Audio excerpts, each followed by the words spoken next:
Ration बचाव समितीच्या मार्फत दसरा चौकातून कलेक्टर ऑफिसपर्यंत विराट मोर्चा काढण्यात आला। या मोर्चाचं नेतृत्व जे आहे जे विजय देवणींनी केलेलं आहे। साहेब काय सांगाल, विराट मोर्चा काढताय, नेमकी काय मागणी असणार? महाराष्ट्रामध्ये महागाईचा महापूर झालेला आहे। महागाई जनतेला सोसवत नाही, युद्धामुळे गॅस मिळत नाही, रेशन कार्डावर 5 लिटर रॉकेल द्यावे आणि जीवनावश्यक 5 वस्तू ज्या आहेत त्या रेशनवर मिळाव्या। ते साखर असेल, ज्वारी असेल, तूर डाळ असेल, हरभरा डाळ असेल आणि प्रत्येक माणसाचा आर्थिक रेशो हा 2 लाखापर्यंत मर्यादा करा, या मागणीसाठी आम्ही मोर्चा काढलेला आहे।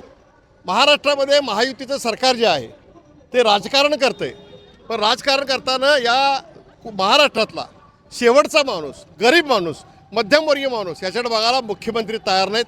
म्हणून सरकारचा आम्ही निषेध करतोय आणि या ठिकाणी आमच्या मागण्या मान्य कराव्या असं मी या मोर्चाच्या वतीनं मागणी करतोय। आज जी सहभागी झालेले मोर्चेकरी आहेत ते जिल्ह्याच्या कुठल्या कुठल्या भागात नाहीत? नक्की कोल्हापूर जिल्ह्यामध्ये 12 तालुके आहेत। या सर्व 12 तालुक्यातनं हे मोर्चेकरी आलेले आहेत। शहराचा विशेष सहभाग तर आहेच, पण ग्रामीण भागामध्ये चंदगड, आजरा, गडिंग्लज, राधानगरी, भुदरगड, शिरोळ, इचलकरंजी या सर्व भागातून हे आमच्या माताभगिनी आलेले आहेत। ह्यांचा आक्रोश आहे की एक मुठभर धान्यासाठी ही आमची चळवळ।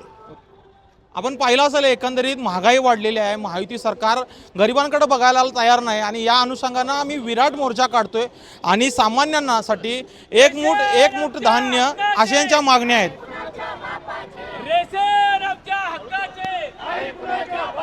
अशाच नवनवीन अपडेट्ससाठी डिजिटल कोल्हापूर चॅनेलला सबस्क्राईब करायला विसरू नका।